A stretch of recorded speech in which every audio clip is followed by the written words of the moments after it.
Top of the morning, Dan and Amy. Nothing like when life imitates and lives down to art. A mediocre movie in 2007, Lions for Lambs, Tom Cruise, Glenn Close. This was one of the riffs. Tom Cruise, maybe he should be our Secretary of State. How about a strategy to bring the troops home?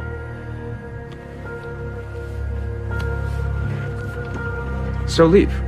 That's not an option.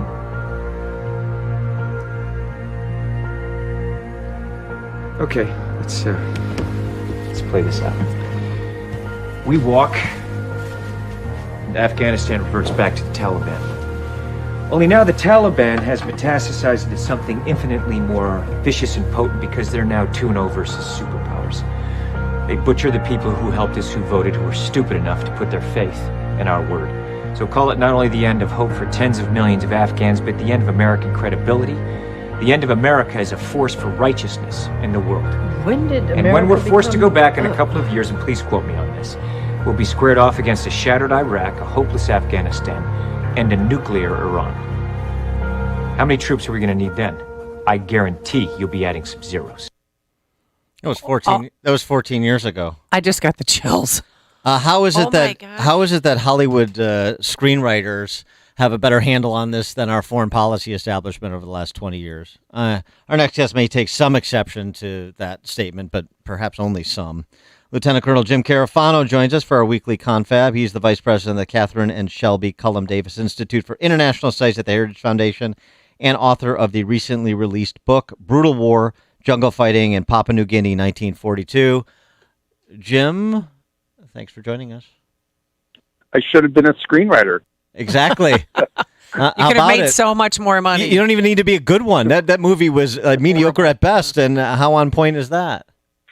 Well, it actually gets to a very important point, which, not that it would shock people to say Biden lies to us, which he consistently and routinely does.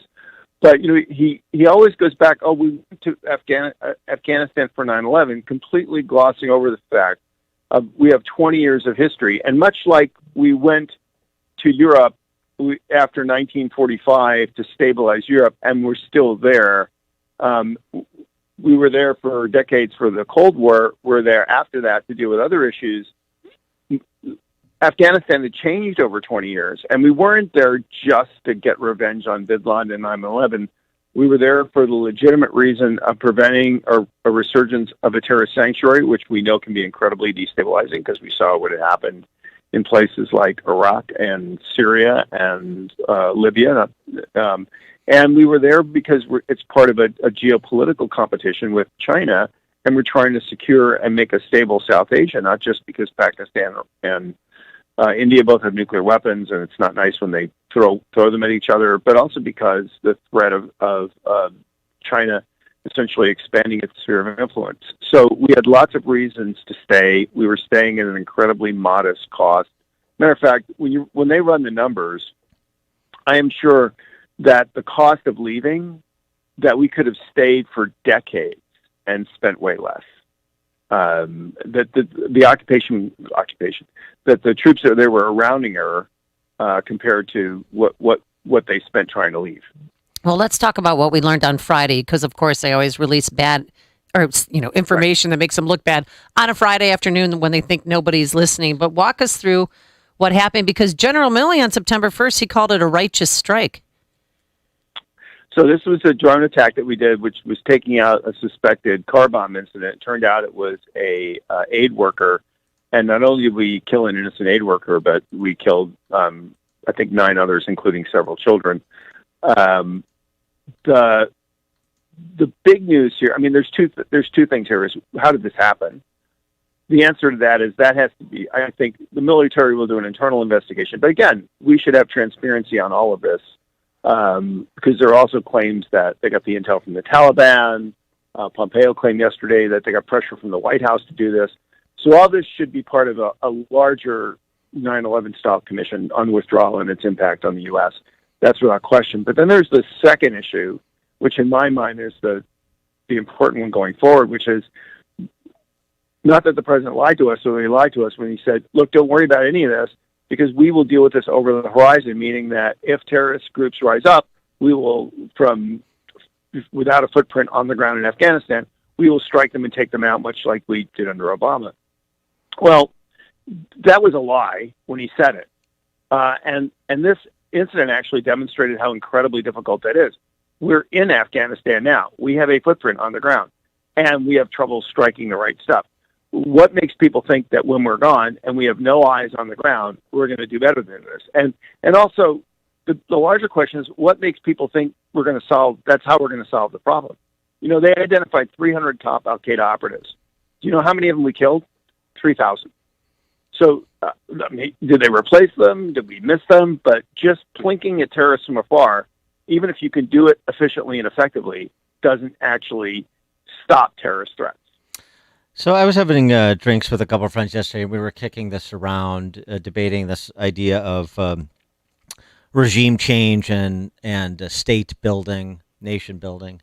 And one of the questions kicked around, can you do regime change without getting enmeshed in nation building? So, for example, could we have taken out the Taliban in Afghanistan and then said to Karzai, basically our selection, okay, so you're going to have these resources and we'll help you put together the Afghan security forces and train them, and then we're out. And then it's going to be up to you whether or not Afghanistan is a going concern in a positive direction or the Taliban come back and take over in short order.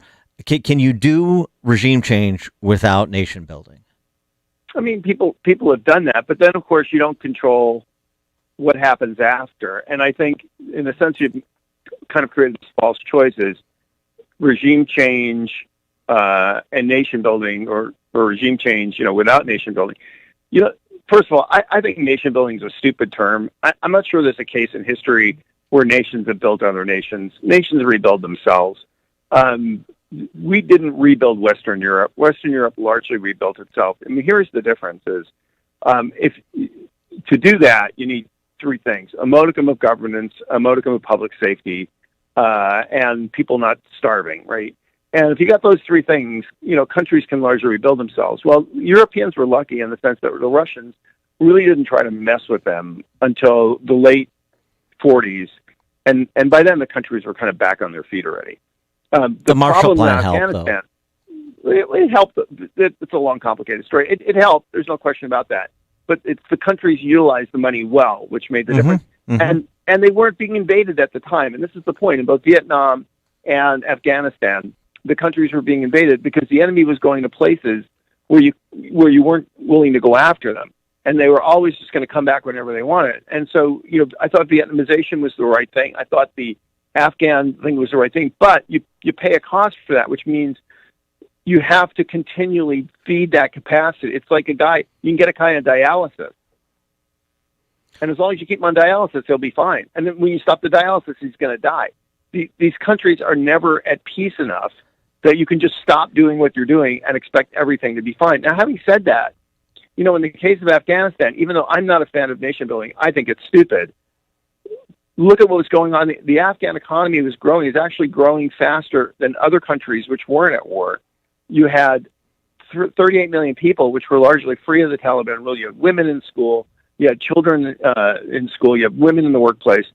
That wasn't bad considering the horrible conditions under which we were working. So, I think the question is 2,500 troops costing less than a year than it used to cost in a week, taking zero casualties. That's the price you're paying to keep the Taliban from overrunning the country and undermining all of your interests.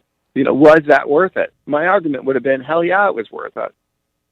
And so you don't take the position that essentially the Muslim world, with maybe the exception of Morocco, is ungovernable?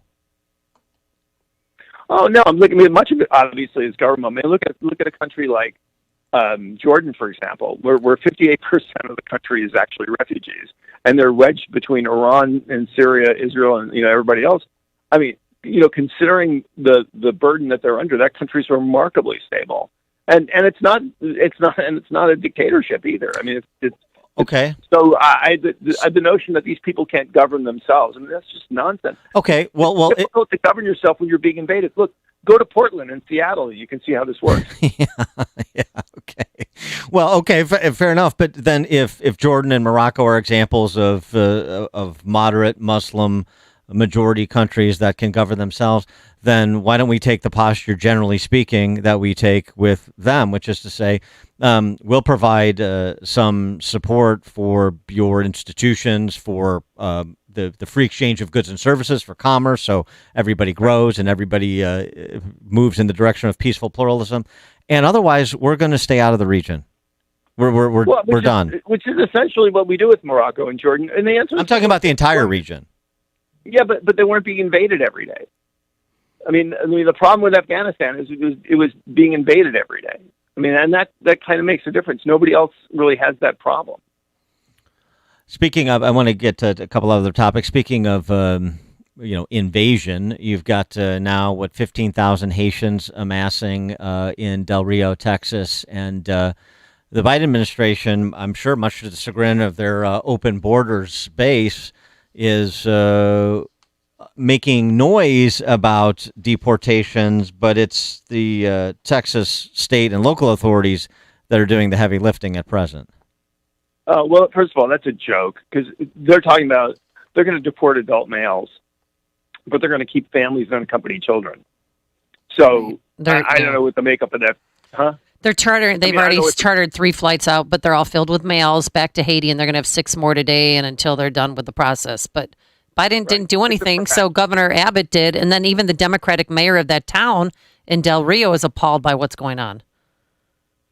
Look, I mean, I think they're completely underwater. I mean, this is one of the things, we've talked about this before. This administration does not act like a normal government. Nope. In a normal government, when everything is going south for you and everybody hates your policies and they're demonstrably disastrous, you make changes because you want to get reelected. I mean, if you look at the second half of Jimmy Carter's presidency, where he was scrambling to find ways to get his footing underneath him, or look at Bill Clinton, who completely became a moderate, right, so he could continue to govern. These guys don't do that, and it's a real head scratcher. And I said, I think it's because they're so myopically focused on a domestic power grab to push through their $4.5 trillion of spending and all these other things, because they think if they could just grab political power forever, then elections don't really matter and you're not really accountable to an electorate. I don't know how else to explain behavior which any other administration would say, oh, my God, we have to stop doing this because we're just killing ourselves. It's troubling. Even Biden can't even get along with the French, fellow travelers like Macron. This first time in history that there's been a recall of a French ambassador to the U.S. because we undercut the French nuclear sub deal with the Aussies. We're doing our own deal with the Aussies, and they're not happy about that. And we lied to the French. Well, we lied to we told the French that we weren't doing that. So rather than sitting down with the French and said, hey, look, let's be honest, your program with the Aussies isn't working. And let's be honest, what Australia really needs is nuclear submarines. So let's work this out. Maybe we sell your submarines to the Vietnamese. We'll cover the Australians, right? But instead, we did the deal. We lied about it. I really believe they just rolled it out because they were so underwater with working with allies out of Afghanistan. They're like, what do we have in the pipeline that we can just throw out there to say we're working with allies? Oh, the Australia deal, let's do that. And, of course, they didn't think about the French. They keep saying the adults are back. Well, I mean, some of the adults apparently are back in Paris, and the rest of them are back in Mar-a-Lago.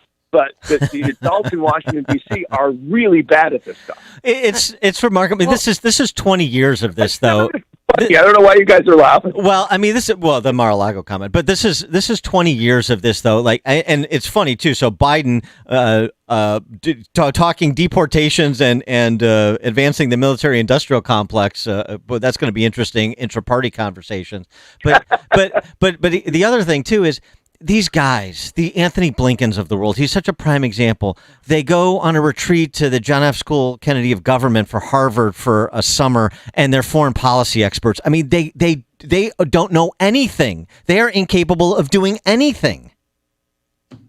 Well, they understand foreign policy the way they were taught to understand it, which is antithetical to reality. And I'm not talking about being a realist. I'm talking about reality. The reality is the bad guys in the world don't need any of the stuff that we want to give them. And they are so primed for diplomacy and giving and paying off people that that's all we have to offer. And what they don't realize is they don't need our stuff. They just want to take our stuff. And so they really don't have a toolkit to deal with these things. And then they're shocked. They're utterly shocked because they have good intentions and they're nice to people, that the world doesn't treat them nicely. And look, most of them have no real world experience. And this is, I think, the Biden problem. And the difference between Trump and Biden, Trump's entire life, forget about the fact he knew anything about foreign policy. He was responsible for the consequences of the decision that he made, and he had to live with them. Biden has never been like that. This is the first time in his life where he made a decision, and other people had to live the consequences of it. And he's totally not prepared for that. And of course, he does the same thing that Obama did, who also had an entire life of never having to live with the consequences of his decision. And the answer is it's foreign policy by Bart Simpson. Something goes wrong, and they go, "I didn't do it. I wasn't there. I know what you're talking about." Or they pick the person to take the fall, like General McKenzie. And real quick on that, clearly it was a bad hit, that drone strike. But did President Biden sign off on this strike? Yeah, that I don't know. There are a thing called rules of engagement, including protocols as to what level of decision has to go. I would not be surprised, given that this was like Johnson picking targets at Quezon, that President, because he denied the troops, that he was making personal calls on things. I wouldn't be surprised if they had to go to the White House to get this. Except there is some reporting claims that the White House pushed them to do a strike. I don't know. So it's possible, but I don't know what the formal rules of engagement are. You have to know those.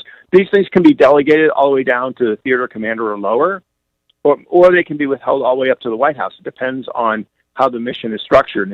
And without knowing what the guidelines are, we don't know that. But I wouldn't be surprised if they had to get approval from the White House before they did it. One more question about the eat my shorts foreign policy you were describing.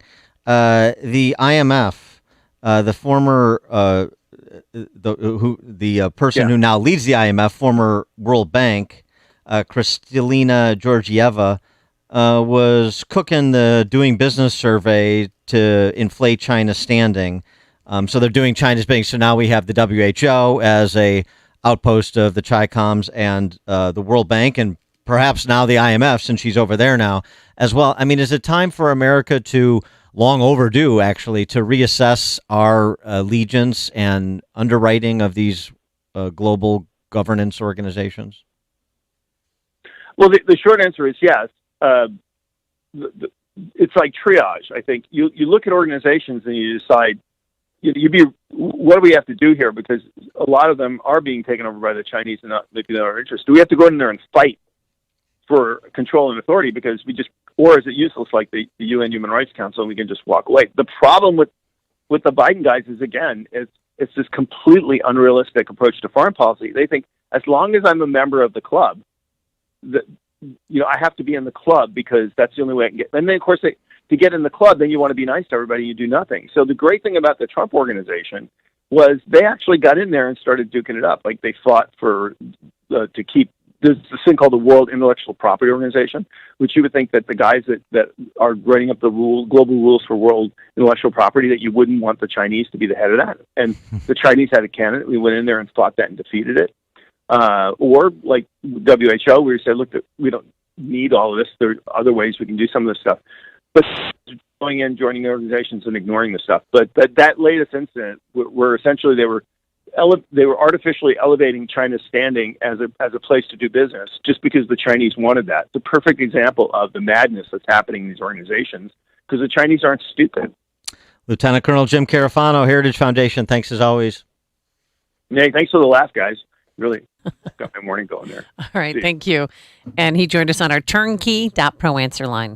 It's what Chicago is talking about. It's Chicago's Morning Answer with Dan and Amy on AM 560. The Answer. The world has changed. Our economy has changed. And now, more than ever, it's important that your retirement savings is set up to generate income, real money, in your bank account month after month while still controlling your principal. In retirement, it's all about income, and anyone who says differently simply does not understand retirement planning. To learn how it's done, join Amazon best-selling author Michael Stewart for the Retirement Success Blueprint every Sunday afternoon at 2. There are a lot of tough questions when thinking about caring for your aging loved ones. Most importantly, can they stay safe at home? With Home Care Angels Home Services, they can. Home Care Angels has been providing holistic, compassionate, non-medical in-home care for the past 16 years. Home Care Angels' caregivers are certified in dementia care, post-op joint replacement, and COVID-19. You'll get highly qualified caregivers, carefully selected for your loved one to help with the activities of daily living, meal prep, light housekeeping, and much more. Home Care Angels also takes extra precautions consistent with CDC guidelines to ensure the quality and safety of all their clients. Home Care Angels serves Chicago and its suburbs. For a free in-home assessment, call 847-824-5221 or visit homecareangelsinc.com. That's homecareangelsinc.com. Home Care Angels is a proud member of the Home Care Association of America. Home Care Angels, providing exceptional care so your aging parents can live at home. One of the things we have learned in the past year, technology is a must. You must have good data and cell service inside your building. Do you have bad service? Let's fix that. This is Kelly Piles. My company is PC Net Services. We fix that bad data and cellular connection inside your building and stop the complaints. It's not as complicated as you might think, but it does make a difference. We work with all major cellular carriers and data communications companies.